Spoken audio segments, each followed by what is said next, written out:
Então, a palavra Imagina. é sua, doutora. Seja muito bem-vinda. Obrigada por aceitar esse convite, né? A palavra está então, com a senhora. Ok. Obrigada.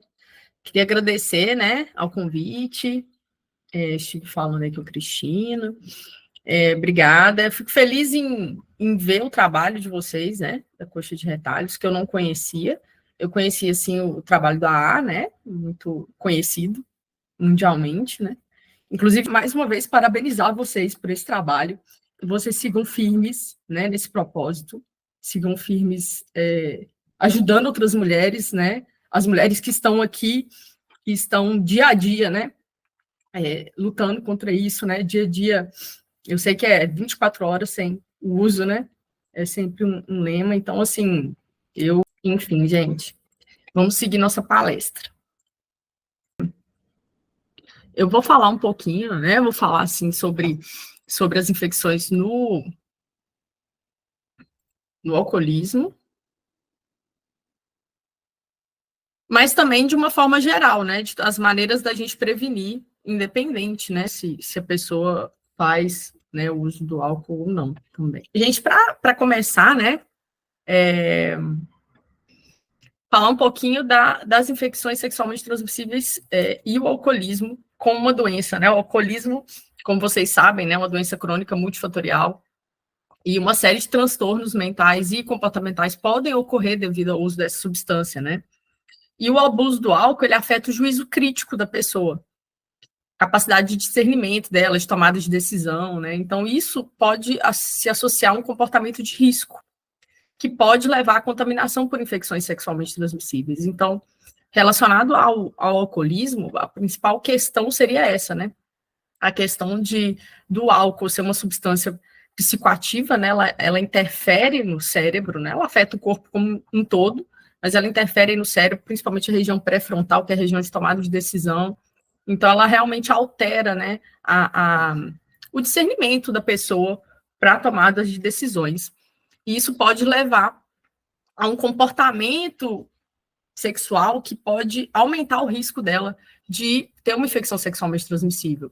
Ela pode ter relação com múltiplos parceiros, ter relação com alguém que, se ela tivesse sóbria, ela não iria ter essa relação, né? Não ia consentir. Então, não usar preservativo, né? E outras formas de contágio que pode aumentar o risco dessa mulher de ter. E aí, pensando aí nessa condição de maior vulnerabilidade da mulher, né? Eu peguei dois relatos, né, digamos, associados ao uso do álcool. Um é o relato da Graziela Santoro, que é uma, não sei, acredito que vocês possam conhecer, fundadora de um coletivo de mulheres alcoólicas. E, e nessa reportagem, era uma reportagem, ela falando sobre a vida dela, né, principalmente na época que fazia uso constante, né, uso frequente do álcool. E ela diz assim: não me lembro de muita coisa, mas vivia em função da bebida, de sair, de fazer noitada. Acordava no dia seguinte sem saber onde eu estava, com quem eu estava e com medo de ter pegado alguma IST. Então, IST é a sigla, né, para infecções sexualmente transmissíveis. Então, eu peguei bem essa parte, né, do relato que eu acho que pode exemplificar, né, o que muitas mulheres alcoólicas podem passar com situações parecidas, ou frequentemente, ou já terem passado alguma vez, ou vocês conhecerem alguma amiga alcoólica que passou por situações semelhantes, né? Que é aquela situação que a mulher está numa uma alta condição de vulnerabilidade, né? Pelo uso do álcool, e ela sequer, né? Como diz a Graziella aí no seu relato, sequer se lembrava, né? O que tinha acontecido e tinha medo de ter adquirido, porque ela nem se lembrava o que realmente tinha acontecido naqueles momentos, com o uso abusivo do álcool. E, e depois um outro recorte, né, que está embaixo, que é de uma notícia que eu acho que muitos devem se lembrar, é do ano passado, que é a mulher estuprada após ser deixada desacordada na calçada de casa. Foi uma notícia, me chamou muita atenção na época, foi ano passado, né, recente, essa mulher, ela foi deixada na calçada de casa por um Uber, né? Ela tinha ido a alguma festa, tinha bebido muito. Uns amigos colocaram ela no Uber, mandaram mensagem para o irmão avisando que ela iria chegar, mas o irmão dormiu nesse meio tempo e não viu o momento que ela chegou. O Uber chamou na casa, ninguém atendeu. Ele resolveu deixar ela na calçada daquela forma, após o uso excessivo de álcool, praticamente desacordada mesmo. E nesse meio tempo passou alguém, ele foi embora, deixou ela ali, passou alguém, levou ela e abusou sexualmente dessa mulher. Houve um estupro dessa mulher que estava alcoolizada. E toda uma série de negligências relacionadas a ela, né? Então a gente vê como que a mulher, ela já por si só por ser mulher, ela já está numa condição de maior vulnerabilidade relacionada à violência sexual, né? E quando essa mulher está alcoolizada, triplica, né, esse risco, como a gente viu nessas situações, né, que estava desacordada e alguém aproveitou da situação e abusou dela. E assim tem muitos outros casos, às vezes próprias pessoas conhecidas, né, amigos, familiares, próprio parceiro. A mulher, quando está nesse estado, né, de vulnerabilidade, ela não consegue dizer não, ou até mesmo o sim dela, né, é um sim que está prejudicado pelo uso do álcool, ela não tem aquela capacidade de discernimento, de juízo crítico, como eu tinha falado antes, né. Então, eu vi essa imagem aí, eu achei essa frase, né, interessante para colocar, porque quando uma mulher diz não, é não. Quando uma mulher alcoolizada diz sim, também é não. Por quê, né? Porque justamente pelo que a gente está falando, ela está com a capacidade de discernimento, de juízo crítico dela prejudicado, né? Então, uma situação em que ela diria não, se ela tivesse sóbria, né? Ela não consegue resistir ou acaba dizendo, aceitando, porque está sob efeito do álcool. E aí as pessoas podem se aproveitar, né? Homens podem se aproveitar dessa situação. Então, até mesmo tem um artigo aí, a gente não vai entrar em detalhes jurídicos, né? Que não é minha área, mas tem aí o artigo 217 do Código Penal, né, ter conjunção carnal ou praticar outro ato libidinoso com menor de 14 anos, né, pena de reclusão. Mas aí, não somente menor de 14 anos, mesmo ele consentindo, né, dizendo sim, é um crime de estupro, mas também incorre na mesma pena, né, quem pratica ações com alguém que, por enfermidade ou por doença mental, não tem o necessário discernimento para a prática do ato ou que por qualquer outra causa não pode oferecer resistência a esse ato. Então, aí a gente entende que estariam as mulheres alcoolizadas, né? As mulheres que não teriam essa capacidade de discernimento naquele momento, ou então não poderiam oferecer nenhuma resistência. Então, também estaria como crime de estupro. E a gente entende que muitas dessas mulheres se sentem culpadas, né, por situações como essa, ou sentem até mesmo que elas não são vítimas, que elas têm culpa por isso ter acontecido, né? E não é isso, né? Ela é uma vítima, sim. Ela estava numa situação de vulnerabilidade ainda pior pelo uso da substância, né, que realmente altera essa capacidade de discernimento dessa mulher. Então, ela deve, sim, né, procurar seus direitos. Então, eu quis também colocar essa parte, porque como a gente vai falar de infecção sexualmente transmissível, a gente fala da relação sexual em si, e a gente não tem como não falar da violência sexual, que é algo que, infelizmente, acontece muito no nosso país, acontece com as mulheres, e as mulheres, com o uso do álcool, estariam mais suscetíveis ainda a passar por situações como essa.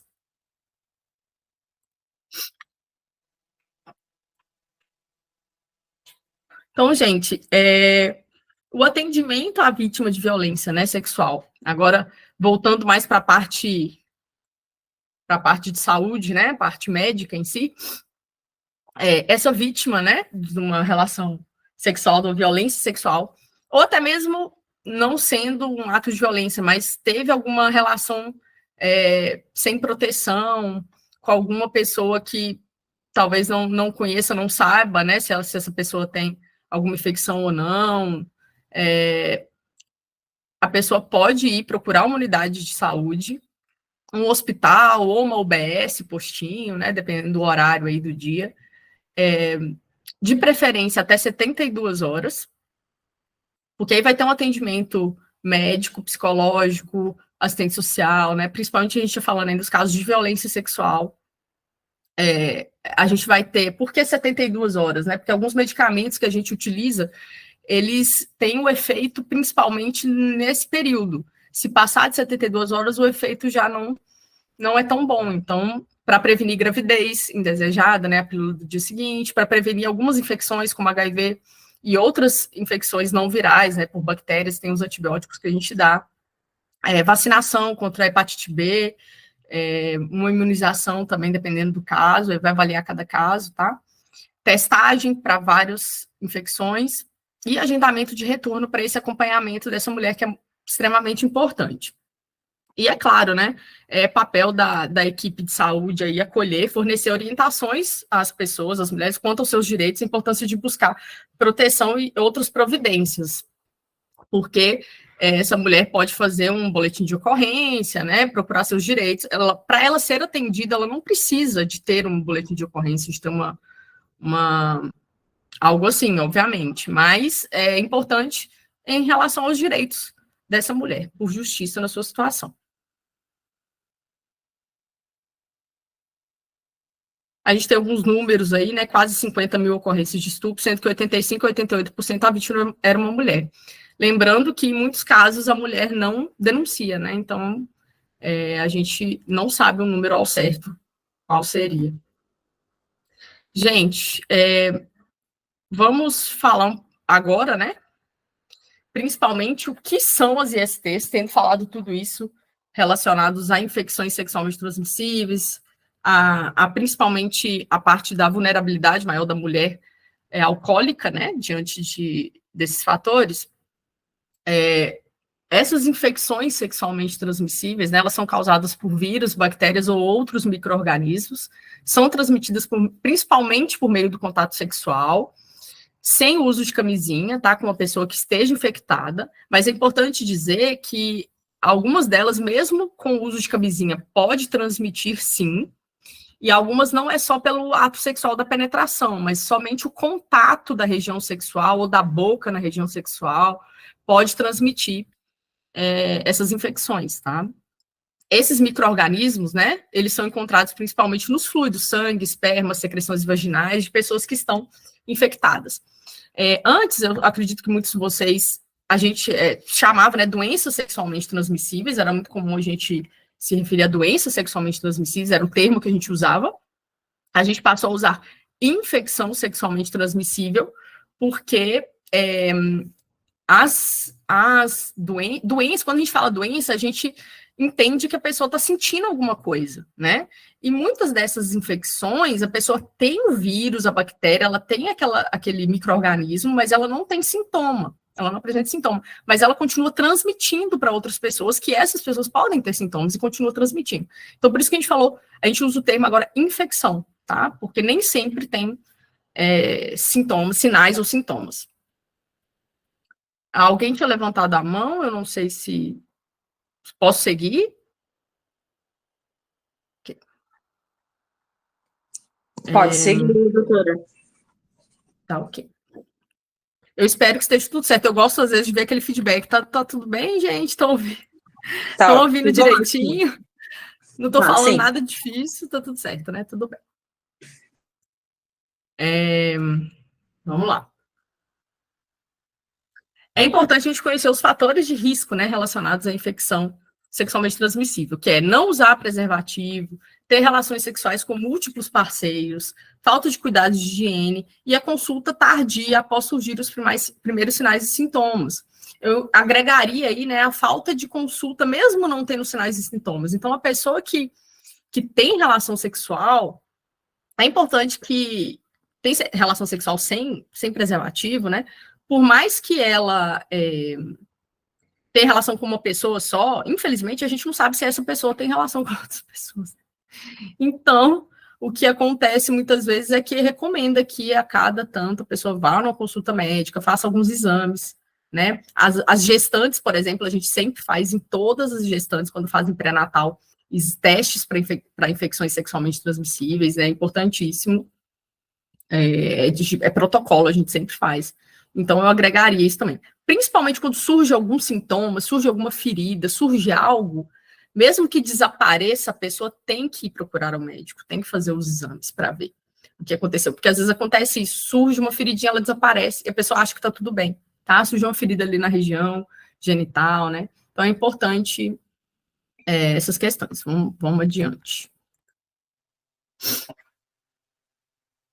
Por que é importante falar sobre as infecções sexualmente transmissíveis? Porque elas são frequentes, muitas são assintomáticas, como eu falei para vocês, não tem sintoma, tem complicações e sequelas, tem interação com HIV, que aumenta a chance de adquirir alguma infecção sexualmente transmissível, pode aumentar a chance do HIV. Impacto social, né, estigma, conflitos familiares, né, impacto financeiro, e é porque elas são preveníveis. Realmente a gente pode prevenir essas infecções. Como saber se você tem uma infecção sexualmente transmissível, tá? Então, como que saber? Algumas não têm sinais e sintomas, e se elas não forem diagnosticadas, podem levar a graves complicações. Então, é importante, algumas as pessoas só vão saber se fizerem os exames, para verificar, né? É importante se houve contato com alguma pessoa que tem IST, após ter uma relação sexual desprotegida, sem a camisinha. Como eu falei, algumas pode se passar mesmo usando camisinha, tá? Já vou falar mais para frente, mas tem algumas formas da gente prevenir também ou diagnosticar essas infecções. Algumas complicações, gente, sequelas dessas infecções, tá?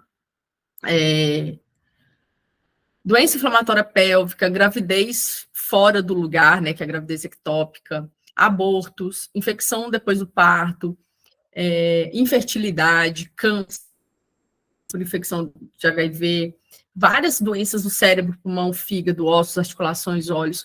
As crianças, aí nesse caso, principalmente as crianças cuja mãe, né, estava com a infecção quando estava grávida.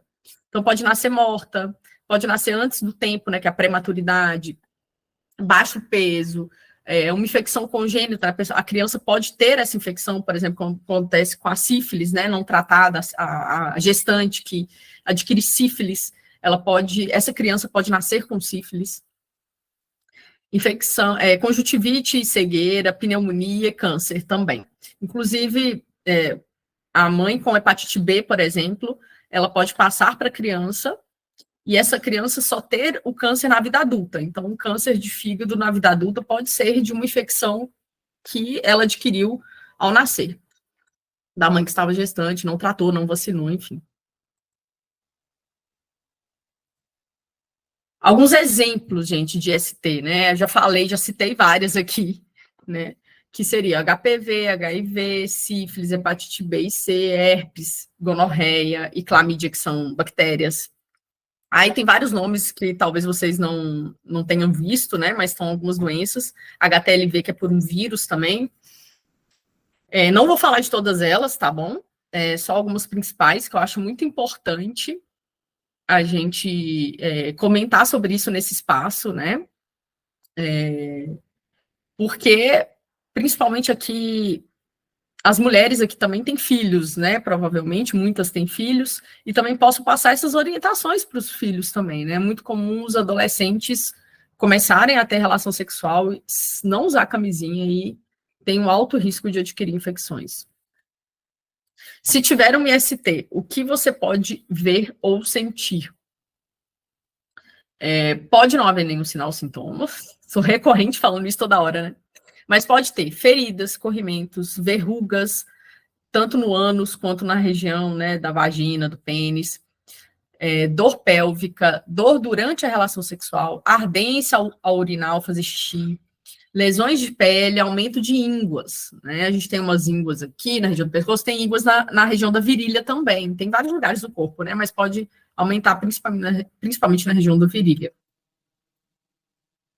Feridas, tá? Podem ser manifestações de sífilis, herpes, cancroide, donavonose, linfogranuloma. Citei essas doenças aí para vocês verem que podem ser manifestações de várias delas, tá? Mas não precisa de se preocupar com os nomes em si. Quem tem que se preocupar são os médicos, né? Os profissionais da saúde, dos nomes em si, mas sim, a gente tem que se preocupar em prevenir, né? Mas enfim, essas feridas, elas aparecem nos órgãos genitais ou em outras partes do corpo também, como, por exemplo, a sífilis pode dar lesões no corpo inteiro, em uma determinada fase da sífilis, Os tipos de feridas são muito variados, podem ser como vesículas, úlceras, manchas, entre outros. Às vezes começa umas vesículazinhas, umas bolinhas que estoura e forma a úlcera.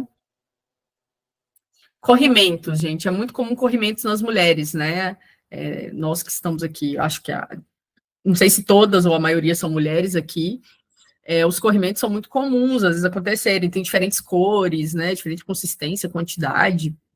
Pode aparecer também no pênis ou no ânus também, esses corrimentos também podem aparecer. E eles podem se manifestar nessas doenças aí, gonorreia, clamídia e tricomoníase. Pode ser esbranquiçado, esverdeado, amarelado, depende da infecção, depende do micro-organismo, tá? Pode ter cheiro forte, umas tem cheiro de peixe podre, né, que seria indicativo de tricomoníase principalmente. Pode ser associado aí dor ao urinar, dor durante a relação sexual, tá? Nas mulheres, quando é pouco o corrimento, às vezes só se vê no exame ginecológico.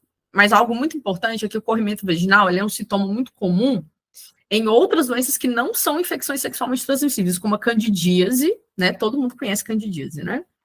E a vaginose bacteriana. Então, a candidíase e a vaginose, então, assim, ou seja, né, explicando melhor, existem alguns tipos de corrimento que não são devido a infecções sexualmente transmissíveis. Então, quando uma mulher diz, eu estou com corrimento, não significa que foi por causa de uma infecção sexualmente transmissível. Pode ser uma candidíase, pode ser uma vaginose, que é o mais comum de acontecer. Mas pode ser, sim, que aquele corrimento seja por uma infecção sexualmente transmissível. Então, é muito importante que a mulher procure o médico para avaliar. Porque, às vezes, ela fica pensando, estou com candidíase. Às vezes, tudo é candidíase, né? Estou com corrimento, deve ser candidíase. Então, fica sempre ali pensando que é candidíase, vai levando, mas pode ser, sim, uma infecção sexualmente transmissível. É importante que essa mulher vá ao médico para ser avaliada. Verrugas anogenitais, tá? Do HPV, principalmente, aí. Pode aparecer em forma de couve-flor quando ela está no estágio avançado. Em geral, não dói e podem acontecer irritação coceira. Então, aquelas verruguinhas que aparecem na região genital de algumas mulheres são por HPV, que é o vírus. Que todo mundo acho que já ouviu falar do HPV, né? Bem recorrente aí. A gente falar até mesmo porque tem a vacinação. Há pouco tempo surgiu a vacinação. A gente vai falar um pouquinho mais. Doença inflamatória pélvica é uma outra forma de manifestação, ela atinge os órgãos genitais internos da mulher. Então, aí tem o desenho, né? A vagina, o canal vaginal, aí tem o útero e tem os ovários, as trompas, né? Então, essa doença inflamatória pélvica, às vezes, o que vai acontecer? A mulher vai começar com corrimento, ela não vai dar muita, né, ideia para aquele corrimento, acha que é algo normal, vai levando a vida, e aquilo pode ser uma gonorreia ou uma clamídia não tratada, então ela não vai tratar, ela não vai no médico, aquilo ali pode ir prolongando, e ao longo do tempo pode afetar útero, trompas, ovários, e pode levar a uma série de complicações, pode ter risco de gravidez fora do lugar, né, gravidez ectópica, peritonite, que é um problema no abdômen, né, infertilidade, né, a pessoa não poder mais ter filhos, formar abscesso, ou então aquela mulher que tem aquela dor crônica, né, aquela dor nessa região que não passa, uma dor que segue, crônica. Então, pode ser doença inflamatória pélvica, pode ser muitas outras coisas, tá, gente? Tem outros sintomas de dor, pode ser outras causas, mas acende o alerta pra gente, que pode ser essa doença. Então, vamos conversar um pouquinho agora sobre essas doenças aí, hepatite B, HIV, sífilis e HPV, tá bom? Hepatite B é uma dos 5 tipos de hepatite existentes no Brasil e é causada por um vírus, né? Não tem cura, tem vacina, pode causar cirrose, câncer no fígado e morte. Ela pode ser transmitida, né, da mãe para o filho durante a gestação, né, durante o parto, como eu falei para vocês. Na maioria dos casos, não apresenta sintomas, muitas vezes é diagnosticada décadas depois da infecção, tá? Com sinais relacionados a outras doenças do fígado. E a prevenção vai ser o uso de camisinha, vacinação e outras questões também. Não compartilhar objetos de uso pessoal, lâmina de barbear, depilar, material de manicure e pedicure, equipamentos para uso de drogas, né, confecção de tatuagem e piercing, essas coisas têm que ser em lugares que esterilizem os materiais todos direitinho, né, usem materiais descartáveis, né, agulha descartável, enfim. Então, seriam outras questões para a prevenção da hepatite B, que é a doença que atinge o fígado, tá? Nem toda cirrose é causada por pelo vírus, pela hepatite, né? A gente tem a hepatite C também, que pode causar cirrose, e a gente tem que a hepatite C, muitas pessoas hoje em dia, na verdade, que adquiriram, algumas foi por transfusão de sangue no passado, talvez, né? Mas como infecção sexualmente transmissível, principalmente a gente mencionar a hepatite B, tá? Ela que tem o maior risco de ser transmitida pela relação sexual. A hepatite A também, a hepatite A é uma doença que ela não tem o risco de causar câncer e cirrose, tá? Ela é mais aguda, né? Ela dá náusea, vômito, ela atinge crianças muitas vezes. Ela é transmitida por a gente fala transmissão fecal oral, então é por fezes contaminadas. A pessoa que às vezes vai no banheiro, não lava a mão, pega no alimento, come aquele alimento. Então não é sexualmente transmissível a hepatite A, tá? Eu tô falando dela aqui por quê? Porque algumas pessoas que fazem sexo anal podem pegar hepatite A, tá? Também. Então, o sexo anal, a relação sexual anal, ela pode adquirir outras doenças que não adquire pelo sexo vaginal ou oral anal, né? A pessoa que vai a boca na região anal também pode adquirir outras doenças que atingem o intestino, tá? São doenças que dão diarreia, náusea e atingem o intestino. E pode causar também hepatite A, tá bom? Bom, voltando para a hepatite B, isso foi só um parênteses que eu abri da hepatite A, que eu lembrei aqui, de outras doenças do intestino que podem adquirir quem faz sexo anal desprotegido, né? Sexo anal sem preservativo. Bom, gente, a hepatite B é muito importante, que tem vacina, são 3 doses. As crianças já se vacinam contra a hepatite B, mas os adultos que não se vacinaram podem se vacinar, deve se vacinar, deve ir num postinho, né, na UBS, Unidade Básica de Saúde, no centro de saúde, e se vacinar para hepatite B. As gestantes, a gente, protocolo nos pré-natais também, a gente vacina essa gestante contra a hepatite B. Faz os testes, né, para ver se está com a infecção e outras infecções, e vacina a gestante também. Importante, aqui voltando, a questão da cirrose, que é uma doença muito causada por álcool, né, por uso de álcool. Então, essa mulher, se fez uso de álcool ao longo da vida e ainda adquire hepatite, ela tem maior risco ainda de ter cirrose, né, de ter um problema grave de cirrose, muito cedo, problema grave no fígado. A cirrose é uma fibrose do fígado, né? O fígado ele vai perdendo sua função, ele vai fibrosando, ele vai ficando duro ali, e aí isso vai ocasionando perda da função desse fígado, e pode levar a uma insuficiência hepática, a pessoa levar à morte, caso ela não consiga fazer um transplante. Pode ser ocasionado por medicamentos também, tá? Então, se a pessoa ela faz uso de álcool, medicamentos, e ainda adquire o vírus, é uma bomba relógio, né, para ela adquirir uma doença como cirrose. AIDS, gente, HIV, tá? Todos já ouviram falar também, né? A AIDS é causada pelo vírus HIV, vírus da imunodeficiência humana, né? O vírus, ele ataca o sistema imunológico, que é o sistema de defesa do nosso organismo contra as doenças. Então, como esse vírus ataca o nosso sistema de defesa, essa pessoa ela vai ficar mais vulnerável a qualquer outro tipo de doença. Então, qualquer outra doença oportunista, né, que a gente fala, essa pessoa vai ficar mais vulnerável, pode aparecer sintomas de várias doenças. Então, a doença AIDS, né, a pessoa pode ter o vírus HIV, ela ser uma pessoa portadora do vírus HIV e ela não ter nenhum sintoma, ela está bem controlada, ela tomar todos os remédios certinho, está bem controlada, o sistema de defesa dela segue funcionando e ela vive bem, assim. Mas, se ela não faz o tratamento, o acompanhamento, ou ao longo do tempo, né, vai avançando mais a doença, ela pode ter esse problema no sistema imunológico e ter várias doenças, inclusive as doenças sexualmente transmissíveis. Existem alguns vírus que as pessoas adquirem, e esse vírus fica latente, ele fica adormecido. Então, por exemplo, o vírus da herpes, o vírus do HPV, ele entra na célula, ele pode causar uma lesão ali na célula, ou uma verruguinha, algo assim, mas ele não, aí desaparece aquela lesão. Mas o vírus não desaparece, o vírus fica lá na célula quietinho, adormecido. E o sistema imunológico está ali dando conta dele, né? Não está deixando ele aparecer. Uma pessoa que tem AIDS, o sistema imunológico, que é o sistema de defesa, está reduzido, está baixo, então essas outras infecções vão surgir, vão aparecer, porque o sistema de defesa está comprometido, tá bom?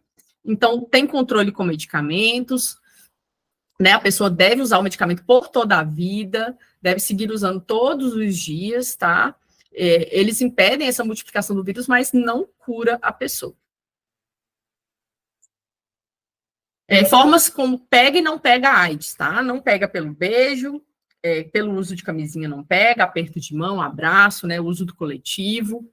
E qual que é a maneira de que sim pode adquirir AIDS? Da mãe para o filho, né? Positivo. Então, durante a gravidez, pode passar da mãe para o filho. No leite materno, né? No aleitamento, uso de seringas, compartilhamento de seringas e o sexo sem proteção, tanto anal, vaginal quanto oral. O sexo anal tem uma chance maior da pessoa adquirir o vírus através do sexo anal por causa das lesões, as feridinhas que podem acontecer, tá? É mais por essa questão. Gente, sífilis, tá? Deixa eu ver o tempo aqui, tá quase, hein? Estou quase acabando aqui também. A sífilis é causada por uma bactéria, que se chama aí Treponema pálido. Tem tratamento, sim, a sífilis. Um tratamento muito simples, feito no postinho, injeção, que faz ou uma injeção ou a gente tem que fazer 3, uma por semana. Deixa a gente só tomar uma água.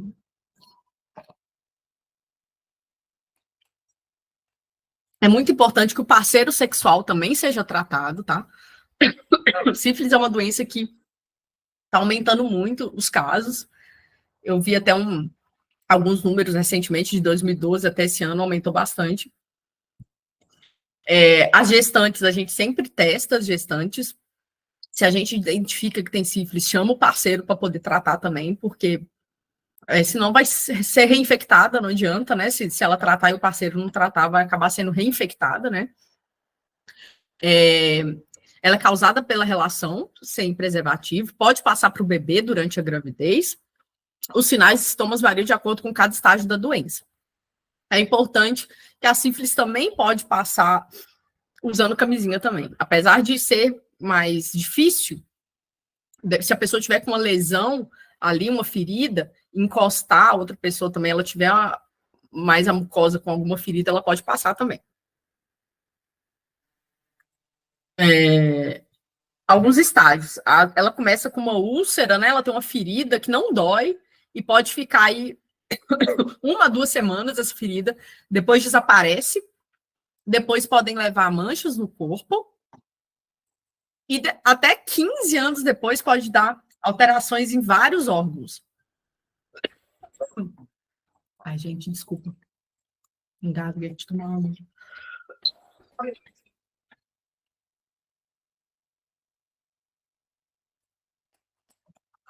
Pode afetar coração, vasos, cérebro. A pessoa pode ter neurosífilis, que a gente fala, ela pode ter demência. Tudo pela sífilis não tratada, inclusive muitos anos depois.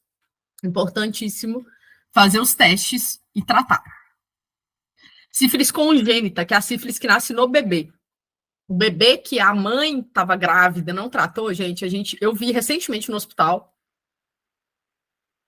um hospital que eu estava trabalhando, uma criança, um bebê com sífilis, porque a mãe não quis tratar.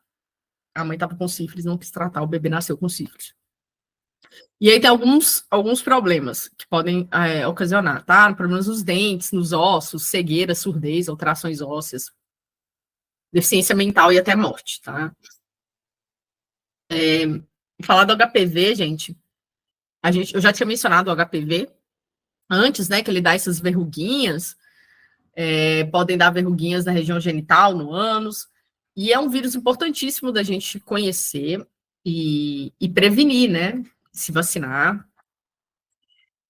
Como pode ocorrer a transmissão? Esse é um dos vírus que, mesmo usando preservativo, pode acontecer do contato da região íntima, né, mucosa com mucosa, genital, né, a área da vagina, até mesmo vagina com relação homossexual de mulheres também, né? A relação da vagina com a vagina, da relação do órgão genital, região genital feminina com masculino, né? Ânus também. Então, esses contatos da mucosa podem transmitir. E como não tem sinais e sintomas, muitas vezes, isso aumenta ainda mais a transmissão, tá? Pode também transmitir na boca, tá? Sexo oral também pode transmitir. E pela mão também, inclusive.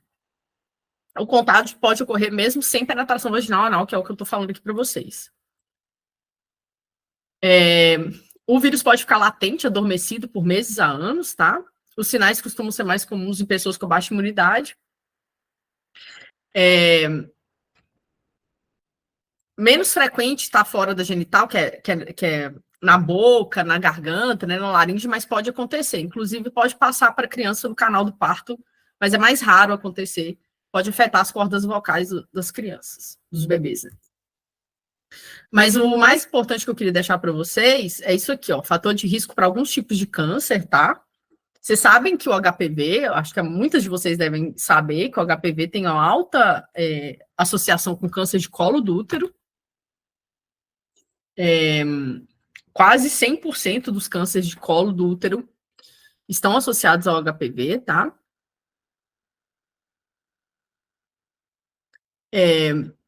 85% dos casos de câncer de ânus, 35% dos casos de boca e garganta, 23% dos casos de boca. Os cânceres de boca e garganta são o 6º tipo do mundo, a incidência está fortemente relacionada a HPV e à prática do sexo oral, tá? Então, a gente vê aí o quê? Uma infecção sexualmente transmissível que pode ocasionar vários tipos de câncer, tá?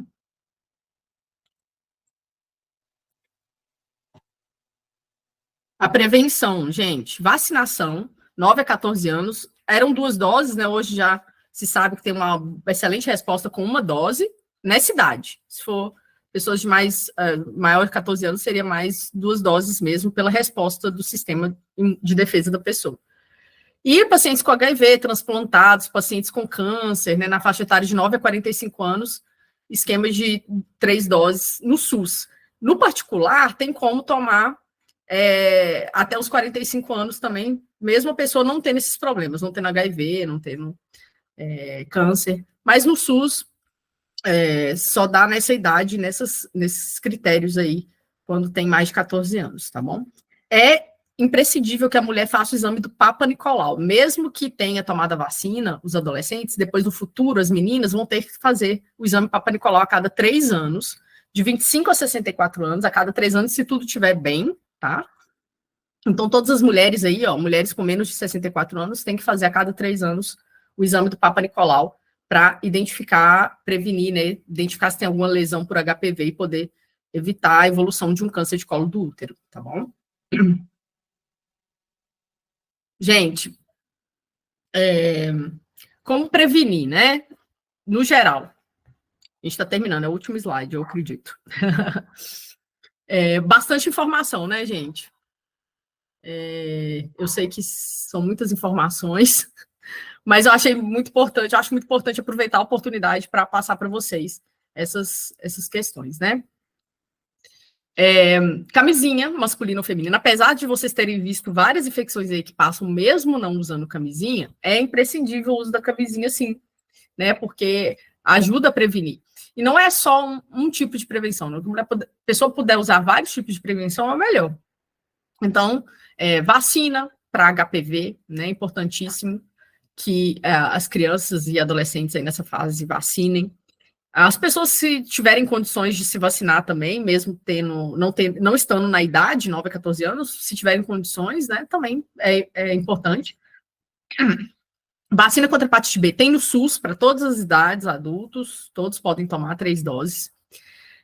Testagem para HIV, sífilis, hepatite B e C no SUS, tem esses testes rápidos, tá? Sai no mesmo dia. Prevenção de transmissão vertical. Transmissão vertical é da mãe para o bebê, tá? Para HIV, sífilis e hepatite B. Então, a gente fazendo tudo isso vai estar prevenindo uma transmissão para o bebê, né? Profilaxia pós-exposição são medicamentos que se usam para prevenir HIV depois que a pessoa teve relação, tá? Então, alguns casos são indicados E tem gente até que, sabidamente, né, está em relação com alguém que tem HIV, então, em algumas situações, se foi sem proteção, pode fazer essa profilaxia, né, pós-exposição, que são medicamentos PEP, que a gente fala. O PrEPs é uma profilaxia para pessoas que estão em alto risco, por exemplo, trabalhadoras do sexo. Elas podem fazer uso dessa substância antes de ter relação sexual, sem proteção, caso vá ter. Tratamento antirretroviral para as pessoas com HIV.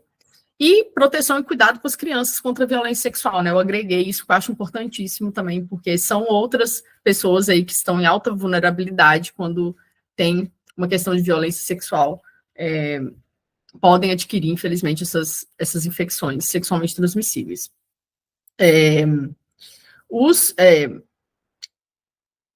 O PrEP e o PEP, né? Não sei se, acredito que muitos não tenham ouvido falar. Óbvio que não vai garantir que a pessoa não se infecte, né? Ainda assim tem alta chance que a pessoa, mesmo tomando medicamento, ela se infecte, mas é importantíssimo que use para tentar não, como uma das formas de prevenção, né? Caso aconteça.